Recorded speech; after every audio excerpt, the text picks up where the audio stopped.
once someone kind of breaks through that technological advance, it helps everyone else along and allows other movies to progress and have success in that area. Hey everyone, what's up? Welcome back to Rupees Over Ramen, the show where we talk about animation, creativity, the creative process, and tons of other nerdy stuff. So today I am here with my friend Andrew, and he was part of the Treasure Planet episode, which was super awesome. So it's great to have you back on here again, Andrew. Yeah, I appreciate you having me. Yeah. Today we are going to be I was talking to Andrew about like different animated movies, and we thought it'd be cool to talk about How to Train Your Dragon, which is a super awesome movie. I'm a huge fan of it, and so is Andrew. And starting out with the animation and the look development, and it's super interesting with DreamWorks because I feel like you kind of have like Shrek in that 3D animation and kind of like what humans looked like in that. And by the time you Mm-hmm. get to How to Train Your Dragon, they've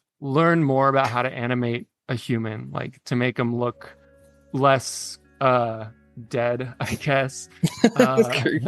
Uh and just like have more motion, like being able to emote more. But it's interesting for me, like watching the first movie and then watching the like second and third movies and seeing not just Hiccup age up and grow up, but also the animation like age up and grow up, and like Mm-hmm. especially stuff with like effects animation and stuff. It's really cool. Mm-hmm. Yeah, no, I was thinking about that last night when I rewatched this. It's just incredible to see how different the animation has changed from the first one to the second one. Because, I mean, like, I think the biggest difference you kind of see is first off, the lighting, and then second off, a lot of the hair simulation and the hair, just like how Axe is completely changed. And Yeah, no, definitely. Lighting is something that I definitely saw. I was like doing some research because I'm like, something must have happened.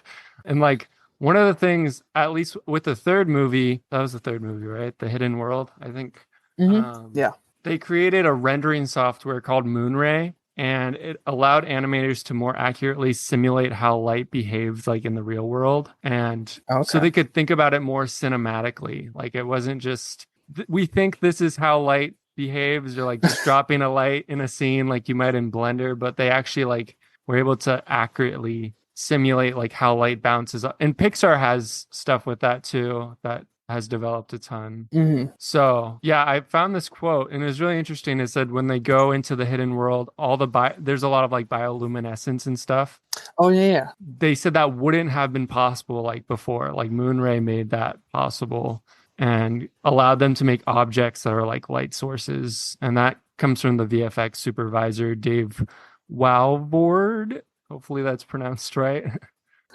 But yeah, it's really cool seeing that. And like you said with hair too, like Hiccup, and there's definitely like he ages up, but they also, yeah, you can see that upgrade in quality and stuff, which is pretty cool to see. And even like in the more subtle details, like you can start seeing like the sweat clearly and like the stubble on people's face and stuff like that. And it's less like, especially sorry, when you look at like Stoic in the first one and his massive fur, I guess cape almost. Yeah, yeah. It's very matted almost.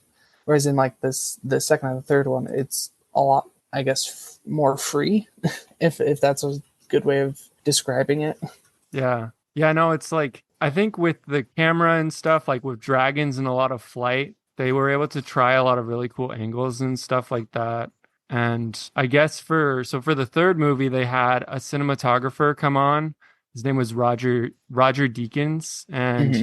he was the visual consultant on all three of the films. But with Moonray and the third film, they were able to start thinking like cinematographers, and him as a cinematographer, he could be like, this is the kind of lighting I need in the scene, and they were able to like accurately portray that, which I think it's cool. They're able to speak that same language. So Yeah, no, that's honestly a lot of things I picked up on watching directors react or directors like come on and talk about their movies. A lot of the time, a big issue they run into or something that they talk about that helped succeed or help the movie succeed is the communication between departments, and especially with the visual effects and I guess kind of the storytelling and stuff like that is what you want or communicating what you want to happen during the scene. And it's like when that communication isn't open and isn't available, it really like the movie really suffers after that.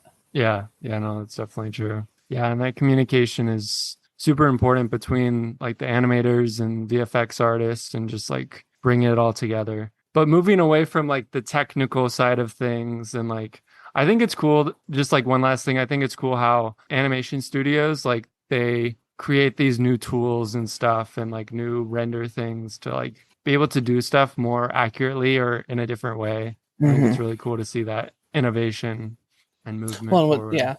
and what's so nice about it is once someone kind of breaks through that technological advance, it helps everyone else along and allows other movies to progress and have success in that area. Yeah, yeah, no, you can really see like all the movies grow over time, and you see like the movies grow while the characters are growing, which I think is a cool thing to Hmm. see. Yeah. That like, yeah, that's pretty sweet. Yeah, that's actually an interesting. I don't know. That's interesting to catch. I like that.